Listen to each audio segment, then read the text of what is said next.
Saul's reign and his failure.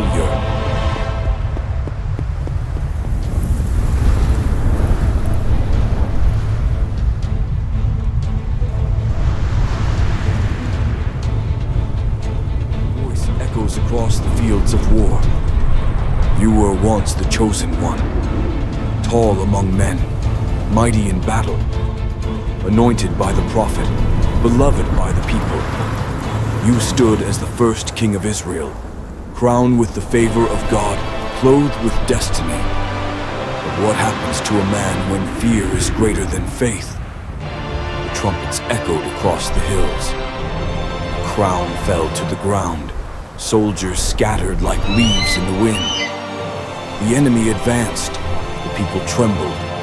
And when patience was needed most, you acted. You offered what was not yours, a sacrifice without obedience. Thunder rumbled as the prophet arrived, too late for the ceremony, too early for the destruction. From that moment on, his kingdom began to fall, not by sword, nor by fire, but by a voice that had been taken from heaven. Thunder. Saul's eyes filled with despair. One hand of the king clutched the crown that no longer shone. Then came the second command, destroy them all, leave none behind. But Saul forgave the enemy king and kept the spoils. For the people, he said. For the Lord, he declared. The voice of the prophet interrupted him. To obey is better than death. And so the Lord rejected him, and the crown, once given, became a burden he could no longer bear.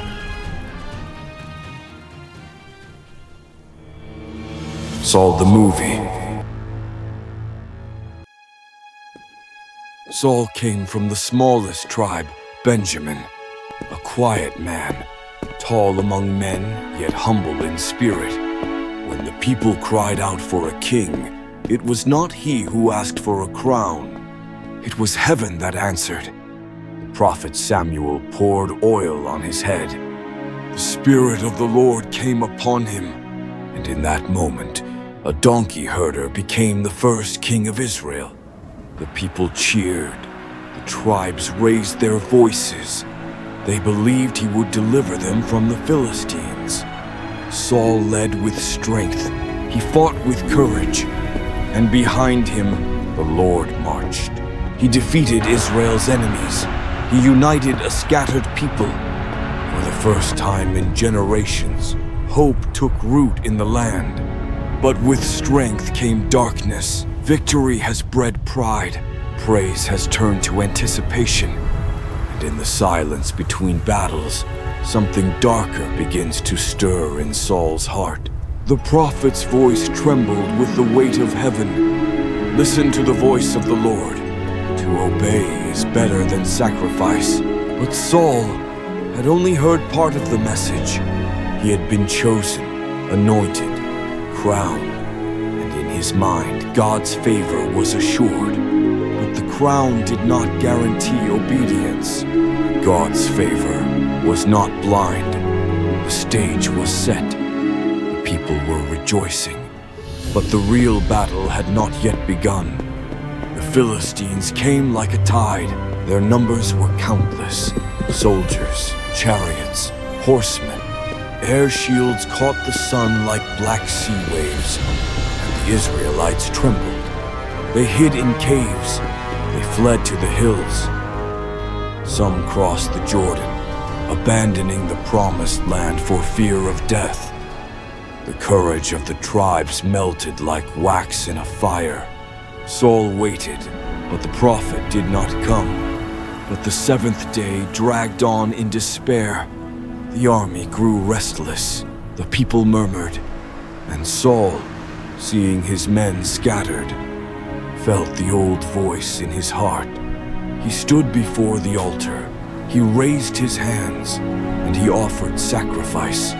Smoke rose. The ceremony was complete. But the moment ruined. And as the last flame flickered, a shadow stepped into the light. Samuel, his eyes full of fire and grief, voice trembling. "What have you done?" Saul, defensive, gasping. "The people are scattered. You are not coming. The enemy is on our side. We must act." Samuel, cold and decisive. "You have done foolishly. You have not kept the command of the Lord.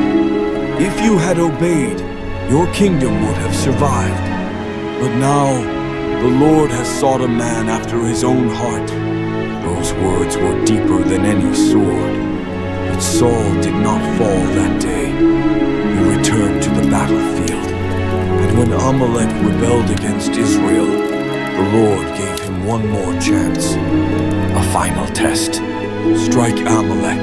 Destroy everything. Leave no man, no beast, no treasure. The order was given. Complete obedience, no restraint. And Saul went into battle. The battle was fierce, but Israel was victorious. The Amalekites were defeated. But he spared the enemy king, Agag. And from the spoils of war, he kept the best cattle, the best clothes, and the most precious silver. Saul, with faith, "We have saved them, to sacrifice to the Lord your God." But Samuel heard the sound of the bleeding sheep, and his heart was broken. He went to the king again, his face like stone. Samuel, angry, voice booming. "What is this noise in my ears? Do you not hear the Lord? Do you not fear his word?" Saul pleading, "It is for the Lord. The people, they want the best for sacrifice." Samuel, eyes blazing, "Stop!" A hush fell over the camp. The prophet stepped closer. Samuel, slowly interrupting, "Does the Lord delight in burnt offerings as much as in obeying his voice? Behold, obedience is better than sacrifice." The words came like thunder. Samuel, sad but resolute. "Because you have rejected the word of the Lord, he has rejected you from being king." And the wind carried those words over the hills, into the hearts of all who heard them. The crown was still on Saul's brow, but it no longer bore the weight of heaven. That night Samuel turned away, and Saul, desperate, broken, reached for his cloak. Saul pleading, "Please, honor me in the sight of the people. Come with me." Samuel, bitterly, "The Lord has torn the kingdom from you today and given it to another who is better than you."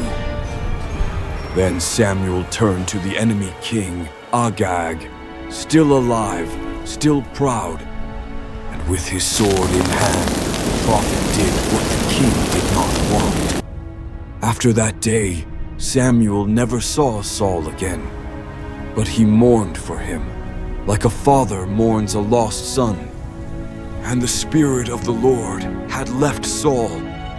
The people did not know. The soldiers still followed. The crown still shone, but the heavens had moved. And Saul, left behind, carried a kingdom he could no longer hold. That evening, the wind blew through the camp. The sacrificial fire went out, and Samuel, the one who had anointed Saul, turned away, slowly, without looking back. Tears fell from his eyes, not from anger, but from heartbreak. From that day on, he never saw Saul again, but Saul was still king. He still sat on the throne, still held the sword, still went to war. Only one thing had changed. The most important thing. God had left him, and he knew it. He felt the emptiness inside. No voice, no guidance, no light. Samuel returned home in silence. Saul walked on with the crown on his head, but it was only a temporary luster. hiding a kingdom that had been torn apart in its soul. The people still cheered, the soldiers still obeyed. But the sky has changed. Another is being prepared. A man after God's own heart,